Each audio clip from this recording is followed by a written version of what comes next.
Hello and welcome to the Rich Robinson Show. I'm your host, Rich Robinson. Over the past 25 years, I've been an entrepreneur, investor, advisor, and professor here in Asia. After nearly a quarter of a century in China, I'm now based here in Bali, Indonesia, the island of the gods. Asia is my home now. 60% of the world's population also lives here, but I would contend 80% of the world's dynamism and opportunity is right here in the region. On the show, you'll hear candid and fun conversations with some of my friends and colleagues, people I've met along my journey, entrepreneurs, operators, experts who will help you unlock actionable insights around the Asia region and the entrepreneurial agility that actually defines it. This first season, season 1 of the Rich Robinson Show, is titled At the Speed of China. Like, wait for it, at the speed of light. Things happen fast in China, and in this season 1, we're gonna take a deeper look at that. The rapid economic development over the past few decades, as well as the speed and cycles of innovation taking place all day, every day, right now. Let's go. Jiao!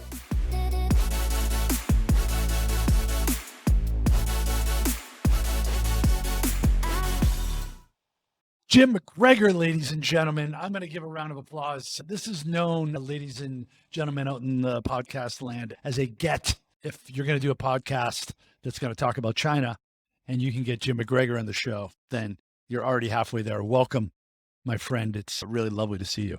Good to see you, Rich. We had some good times together in China. Indeed. I still remember the very first time that I laid eyes on you public speaking in the late 90s. When you were running the show at the Dow Jones. You said, Peter Yip is a charlatan. And I was like, I love this guy. Who is this guy? I need to know this guy. But before we dig into that and some of your China adventures, I'd love to have you share your hero's journey of how you ended up in the Middle Kingdom at a time when most people were zagging, I think maybe to like Japan. You were zigging to the Big Smoke, as it's known. How did that happen? Well, if you want to go way back, please. I got expelled from a Catholic high school my senior year. And then I decided I better grow up and see the world. I have to interrupt. I apologize. I was this hair's away from getting expelled from a all-boy Jesuit high school in Boston. So that's excellent. You had me at expelled. Anyway, keep going. That's great. Then I decided I would join the Army and get the GI Bill and kind of grow up. And so this was 1971. And then being 17 and your brain is not that deeply formed, I thought, well, if I'm going in the Army, I should go see what a war is like. And I volunteered for Vietnam. Wow. After everybody else had gone to Canada and everybody had deferments, not out of huge patriotism, I just wanted to see what a war was like. So I joined the Army, ended up in the infantry in Vietnam, and that I grew up. I decided that probably wasn't my best decision, but I came out of it. Wow. Do you mind sharing an anecdote from there? Something that like was a pivotal moment? Well, I can tell you what it did for me. By the time I got into Vietnam, there was draft deferments for everybody who was in college, et cetera, or connected. So it was really Hispanics and inner city blacks and a few people like me that were kind of screw ups. And so it really woke me up to, I'm from Duluth, Minnesota, which is, way up north and pretty lily white in those days. And I learned about other people and other races, and it changed my life. And even today, I have a deep belief if you want to fix the American political system, you need national service so that people from different races and different economic groups mix when they're young. It's hard to hate somebody you know. So anyway, that changed my life profoundly in being able to open my eyes to the world. But it also opened my eyes to Asia and also to journalism, because I saw journalists who went on missions with us, and I realized that was a interesting job without a lot of adult supervision. You could be pretty free. So I went and became a journalist and kept my eye on Asia. And I was a police reporter in LA going from murder to murder for a few years. And then I went and covered Congress during the Reagan administration. But I kept my eye on Asia, and I looked at China as what was happening. So in 85, with my sister, who was working in refugee camps in Thailand, we backpacked around China for a few weeks. And I came back thinking this is going to be the most important country in my lifetime. So I convinced my wife, who's also from small town Duluth, Minnesota. And at age 33, we got rid of everything we owned and moved to Taiwan to learn Mandarin and, start over. Wow. So 85, you smelt it. Like you could detect this was going to be the biggest story of our collective lives. And you were absolutely spot on. Like, what was it that sparked that insight? Well, because I was interested in Asia because of Vietnam, I was reading a lot, and I read the Far East Economic Review, that great old magazine cover to cover. Before it folded, yeah. And in reading that magazine, I could see the rise of China. And so I thought I'd go give it a look. And then back then, one went to Taiwan to study Mandarin. That was the place to go back then, 80s. Well, it was, it was pretty hard in the mid 80s to be able to wander around China and talk to people freely. And so I had actually, when I got back to the US, I started studying Mandarin in Washington through a US Department of Agriculture program. And my teacher had been in Taiwan, and he said, you got to go to Taiwan to learn. So that's kind of what led us there. So your like 农民普通话 was 非常好. Well, Taiwan was great because we arrived there in 87, and then the Wall Street Journal hired me within a few months because I'd been a reporter in Washington. I had a lot of experience at that time. And then the democracy movement broke out. And so I covered the whole democracy movement and watched the rise of the Minjindang, the DPP, and it was really a fantastic time in Taiwan. And I still have a very soft spot in my heart for Taiwan. My daughter was born there. Yes. It's really lovely. There's something about Taiwanese people. There's really this wonderful vibe there. I just love that country as well. Yeah. And I think also the expat community, it seems like there really is this select group of Laowai who kind of came up through Taiwan in the 80s, who really made a big impact into the mainland as well, too. Well, I remember the diplomats, American diplomats, used to do their language training there. So once they were in the mainland, they also understood Taiwan. And so they had some sympathy towards Taiwan. But later on, when the language training moved to Beijing, the next group of diplomats really didn't know much about Taiwan. And many of them looked at Taiwan as a problem, not as something that's worth having some value. Yeah, when I said 农民普通话, I meant because of the Department of Agriculture, not because of the Taiwanese before. Yeah, so then the path from there to Beijing, you got deeper and deeper involved with Dow Jones, right? And then you ended up running the show. Well, the Wall Street Journal offered me the Beijing correspondent job, and I jumped at it in 1990. And so I got there in 90, a year after Tiananmen. I had the whole country to myself. The internet was not around yet. So your editors, your editors couldn't find you or keep track of you that much. I had a lot of freedom. And so I traveled the country widely and wrote in-depth stories because the Gulf War had started. And so the focus of the news had moved to the Middle East.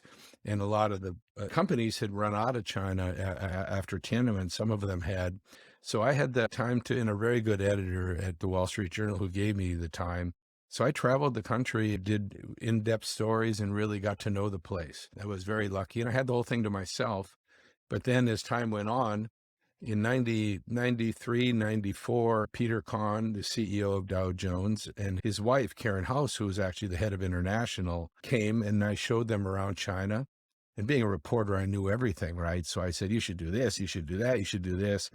And at the end of the visit, they called my bluff and said, okay, would you like to be our new business representative in China for Dow Jones? And I always thought I'd be a reporter forever, but I could already see that the reporters' benefits and all that were starting to come under scrutiny. And I had 2 kids. So I said, yeah. And so then over the next 7 years, I built it to 150 because at that time, there wasn't all the restrictions on the media. It was all gray areas. So we dug deeply into push that envelope. Yeah, we were publishing Wall Street Journal articles in Chinese newspapers and splitting the revenue on advertising. We started stock market indexes for the Chinese market.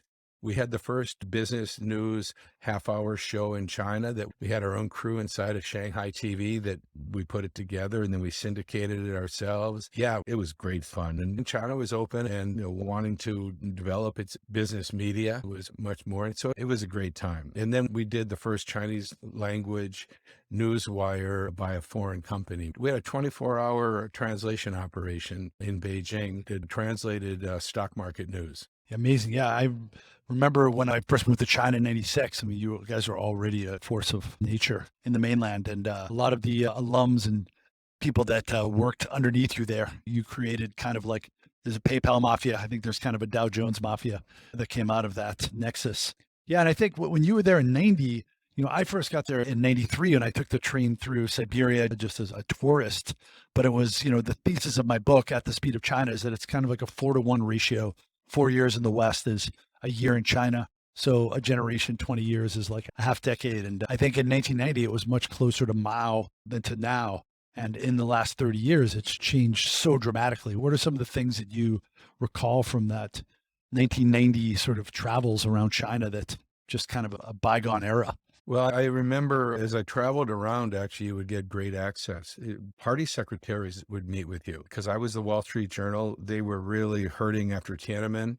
And so you would sit down with these guys and they would read you the talking points of the day, whether it was peaceful evolution or Taiwan. They would go through the litany of what the party message was. And then they would say, look, how can you help us get foreign investment? We have this new economic zone. How do you bring in foreign investment here? The power was on the side.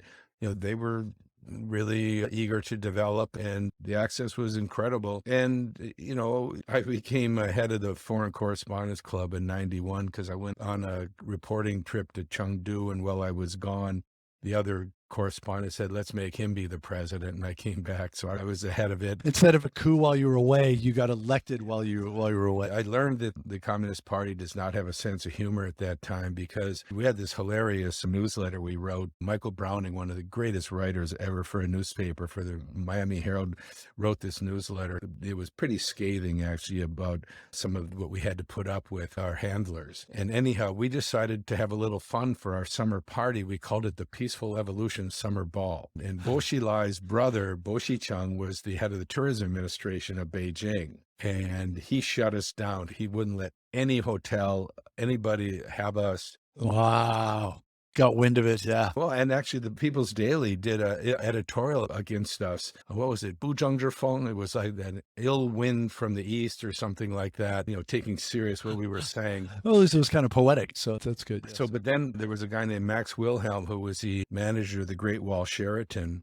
And he actually, Zhao Ziyang's daughter was his assistant. And he was very unhappy with, what had gone on in 1989. So he actually put our party on because he put it in the garden behind the hotel. So it wasn't technically in the hotel. So yeah, but that's where I learned that the party doesn't have a sense of humor. That was a good lesson to get early on.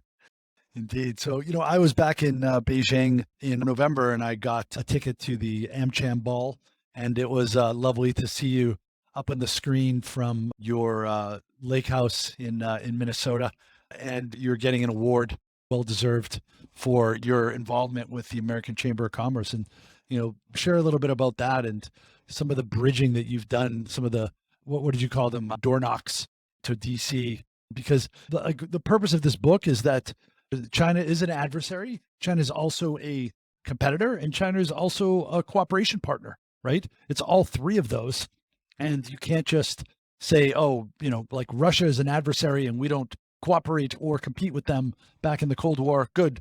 Give us a little bit of vodka and caviar. But other than that, arm's length, right? Like, it's so much more nuanced, and you have to engage with China and you have to find the best ways to compete as well, too. And I think engagement is so important. And I think that's one of the things that you as a businessman have been really terrific at doing, bridging that gap. And I'd love to hear some anecdotes and history behind that, please.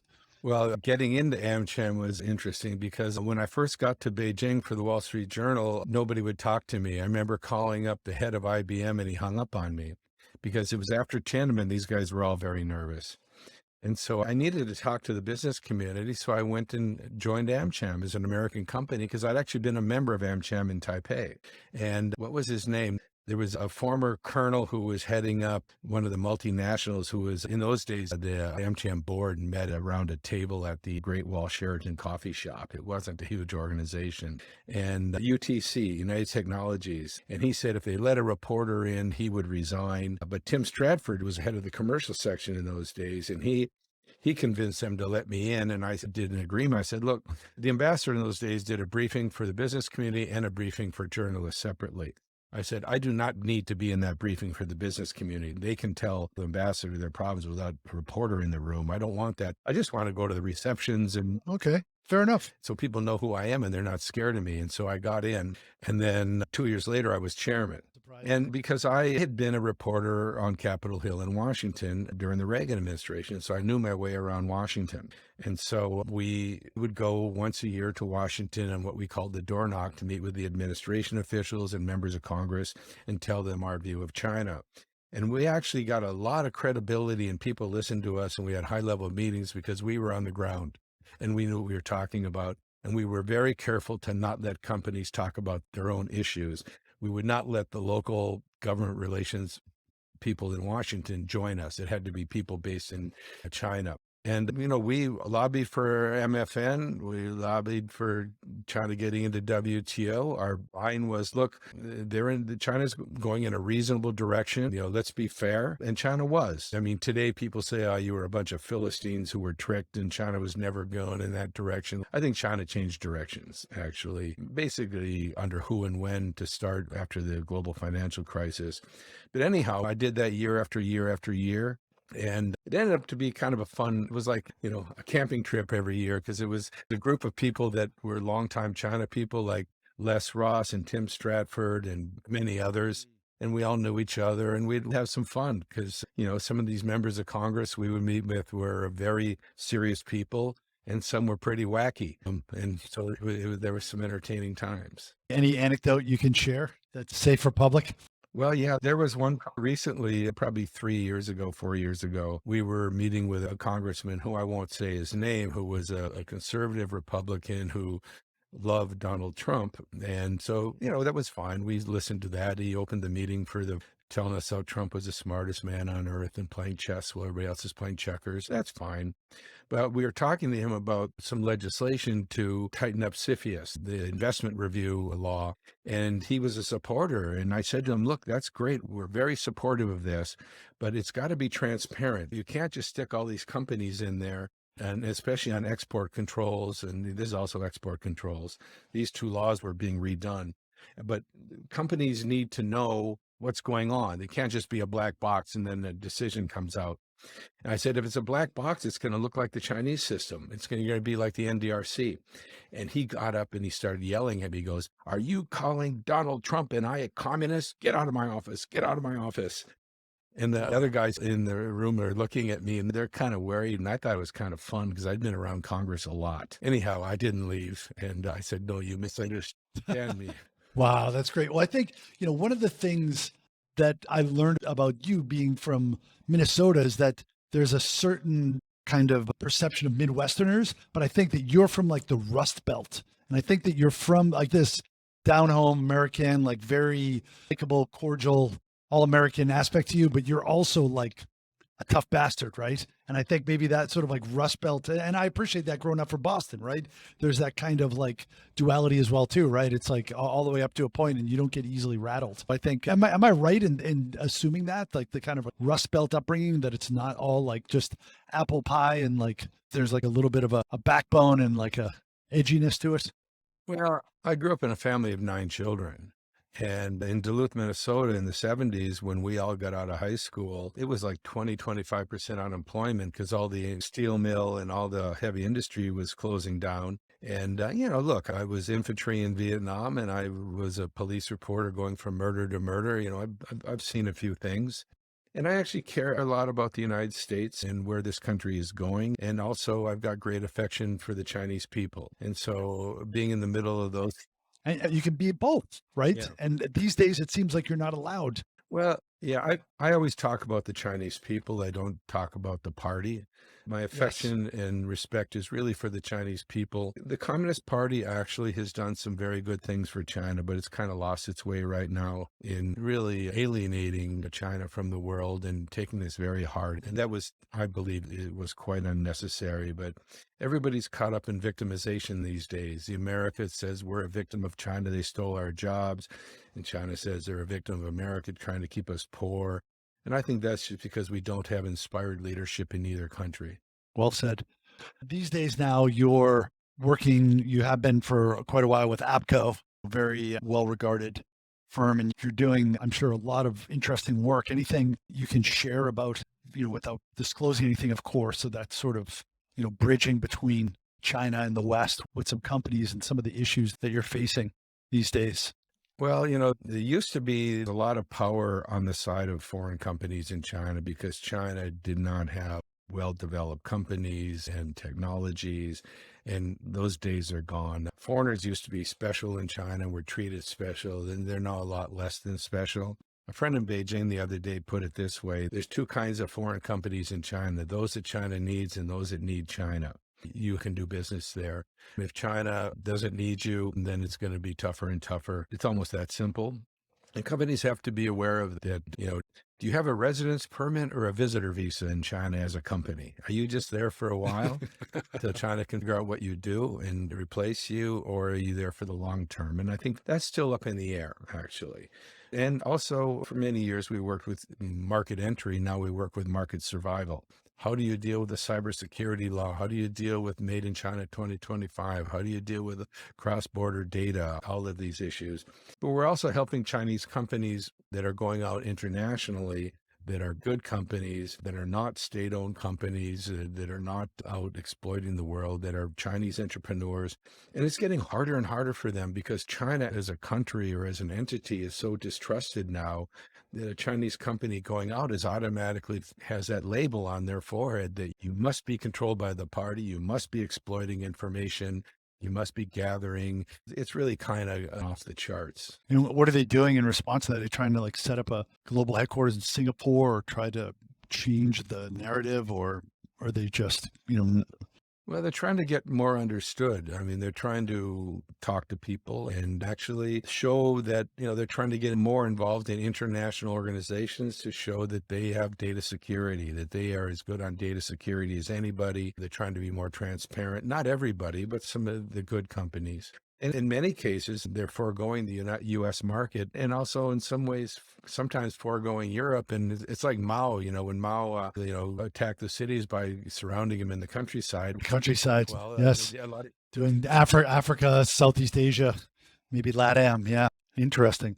Fascinating. So that's, part of the book as well too, is that, you don't have to like exactly what's going on in China, or you don't even have to intend to even compete inside China. But I think this kind of competitive drive and the pace and pulse of innovation and the entire, spectrum of ideation and prototyping and, launching and marketing and customer service, like everything is just at a different clock speed in China. And oftentimes I think people look at China just with, one sort of angle, like, oh, we hate the New England Patriots, but hey, you don't have to love the team, but there's a lot you can learn from their tactics and what they do at the coaching level and at the player level too. And I think more and more you see Chinese companies going abroad, like, TikTok, ByteDance, or, Alibaba and others. And I think there's going to be a lot more of these, here in Indonesia, there's Alvin Say, who used to be the chief of staff for international for Xiaomi. And now he runs Xiaomi for Indonesia.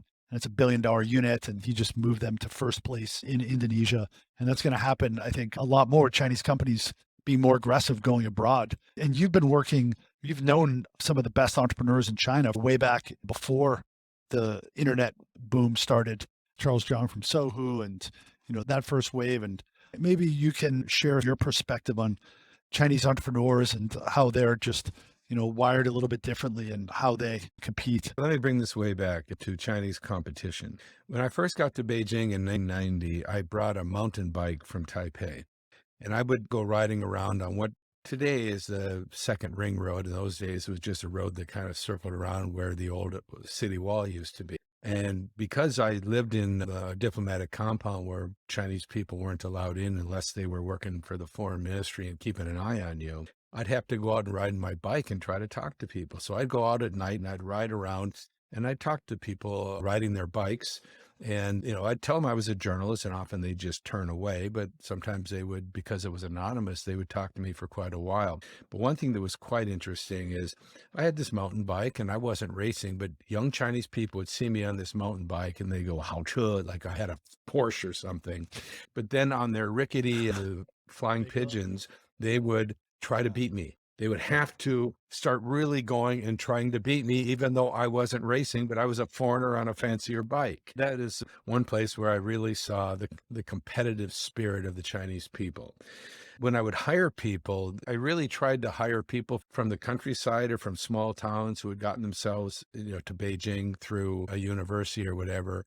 I just remember whenever I interviewed people, they would rang in my head, they would say, I will do my best.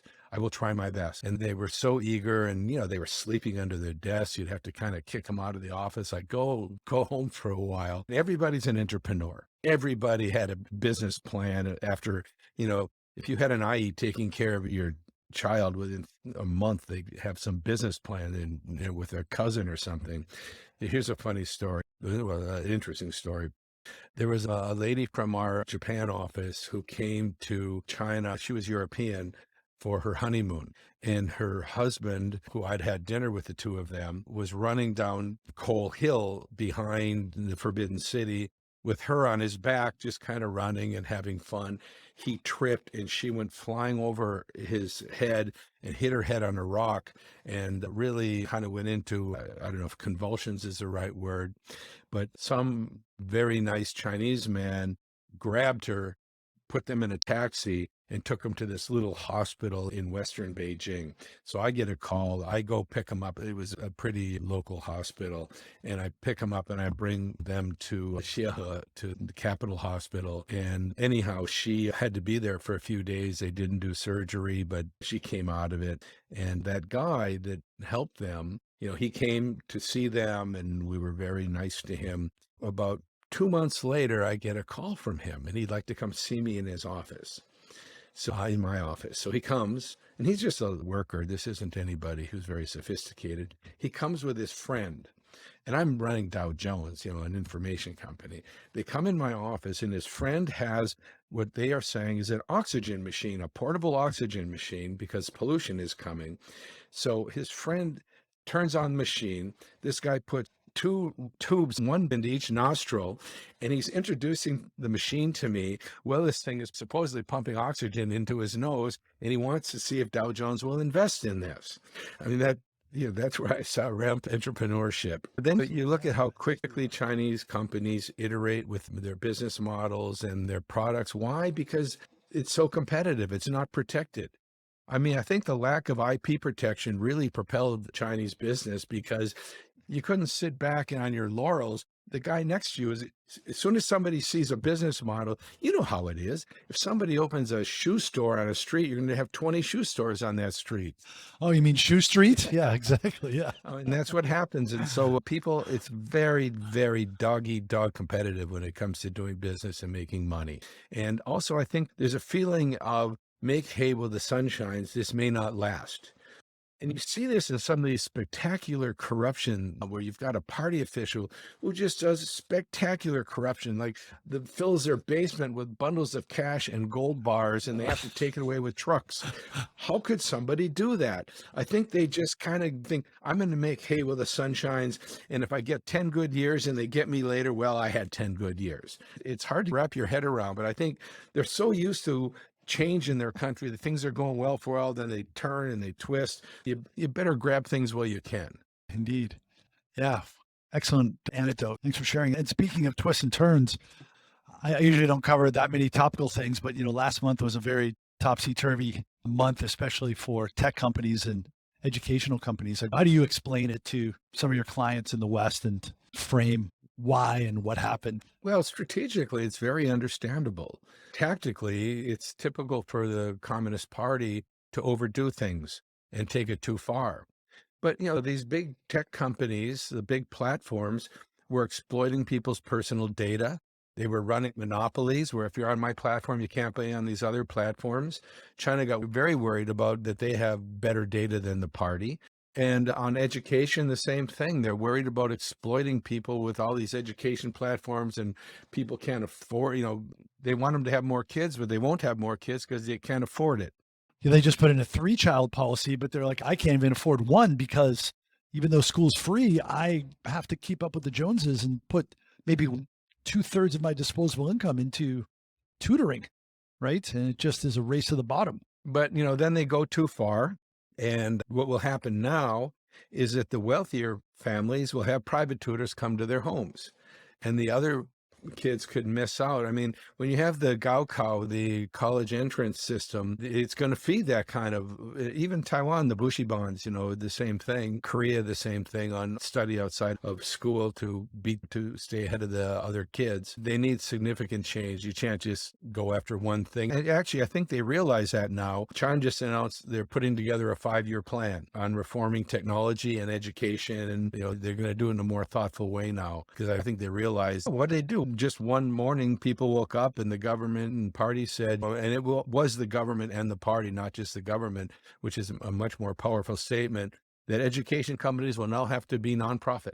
These education companies have to be nonprofit. Multi-billion-dollar market caps across, multiple companies. Yeah. Last I read, New Orient had lost 70% of its market cap. But you also think about this. Who's getting hurt? Rich Chinese entrepreneurs and foreign investors. Western investors, indeed. It's not Lao Baixing. It's not the average Chinese citizen. So China doesn't care. And, all these foreign investors that lost buckets of money, China doesn't care because they'll be back. They know they'll be back because back at the trough. When they see another opportunity, who's got growth like China will for the next couple decades? Nobody. So they don't care. They just say, oh, so what? You lost some money, you'll be back. Indeed. Wow.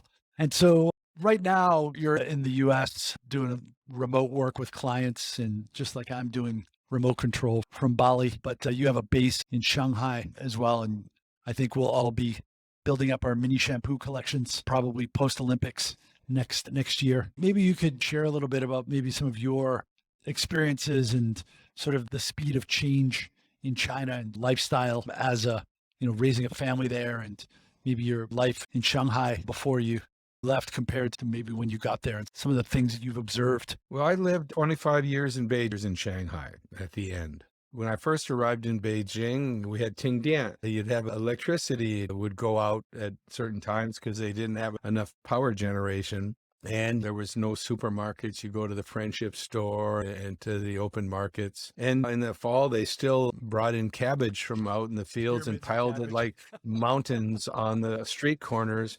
And people come gather their cabbage and put it in their windowsills. And, its leaves got spoiled, tear them away. And that was their vegetables. I mean, the way China, you got to give the Chinese government a lot of credit for what they've done in making people's lives better. In the food supply, in recreation, and in parks, and in infrastructure. And I mean, it's amazing the progress China made. And they were also very smart with foreigners. When they wanted to bring in foreign business, they built villa complexes, they built golf courses, they helped the international schools get going. They wanted Westerners and foreigners who come into China to be comfortable because they want them there to invest. They knew that was important. They were very, very strategically smart in the way they did a lot of that. Those were the days.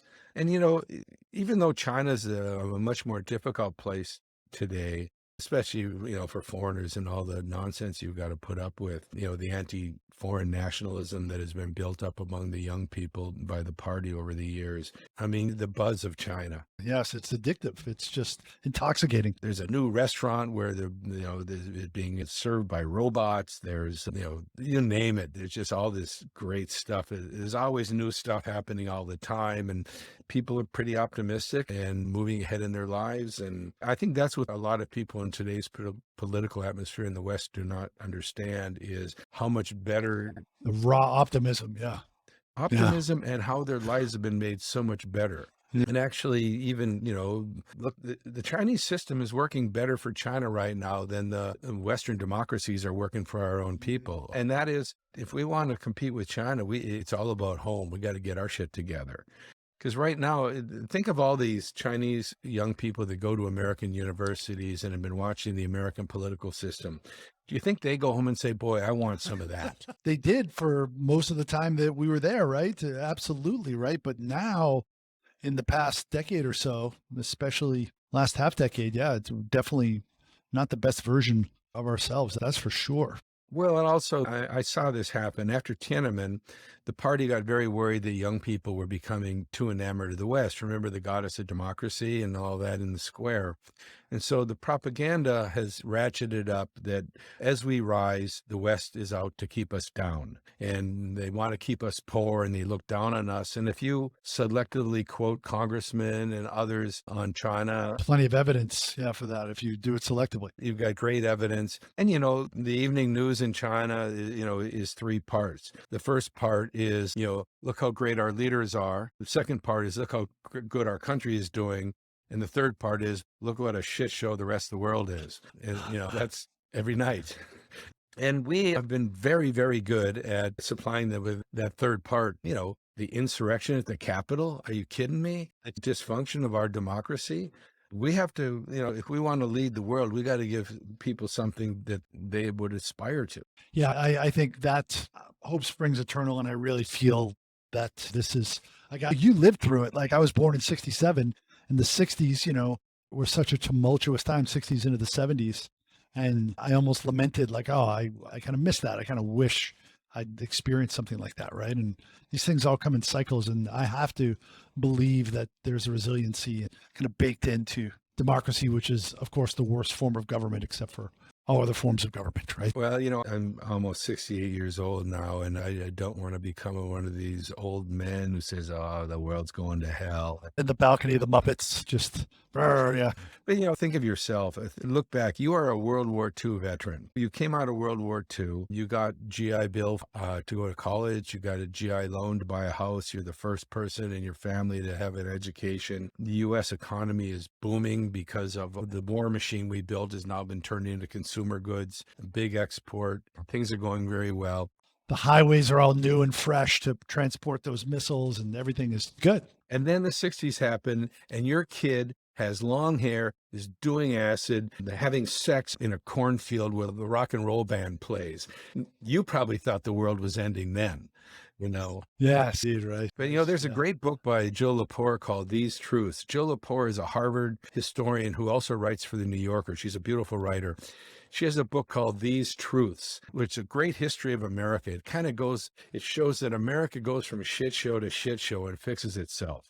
Yeah, you have to believe that, wow, there are so many eras that were so much worse than, you know, what we're actually experiencing now. And yeah, and I do believe that there is a built-in resiliency. And I think that's what I kind of, you know, a small part of like this book is that, like, this should be a little bit of a Sputnik moment. Like, you know what, like, let's all run faster and be more competitive, and let's compete and cooperate at the same time. And where there's an adversarial relationship, then that's, you know, that's over there, right? Anything sensitive with government or military, that's over there. But let's engage and compete and cooperate, but do it in a way where we're the best versions of ourselves and we're able to move at the same pace. Because especially today, you know, Elon Musk says at the end of the day, it's the pace of innovation is the only thing that matters.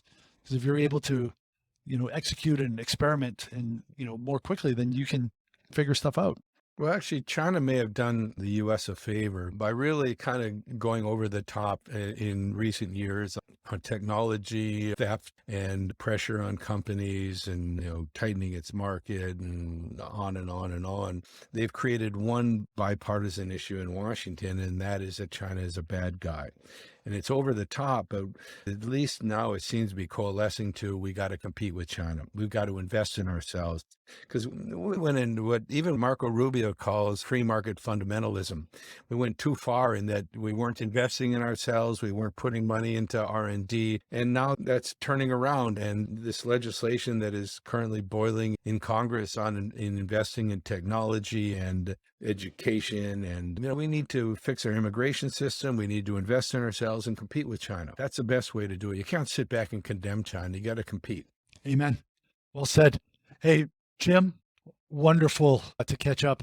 Thanks so much for your time. Your just modeling as an amazing expat in China and in the business community, and, your book. And I just so respect and admire you. You're really an inspiration. I really appreciate it. Thank you. Well, that's way too kind. I'm just a person that, had a great run in China. That is incredibly beloved, and nobody doesn't love you, then I got a problem with them. Everybody thinks you're the freaking best. What are you talking about? Take the compliment. I'll take it. Okay. It's Jim McGregor. Jim McGregor, ladies and gentlemen. Thank you very much. All the best in Minnesota, and I hope to give you a hug in the Middle Kingdom sometime soon.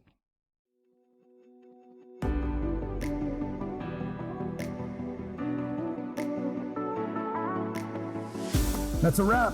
Thanks for listening to this episode of The Rich Robinson Show, Season 1 at the Speed of China.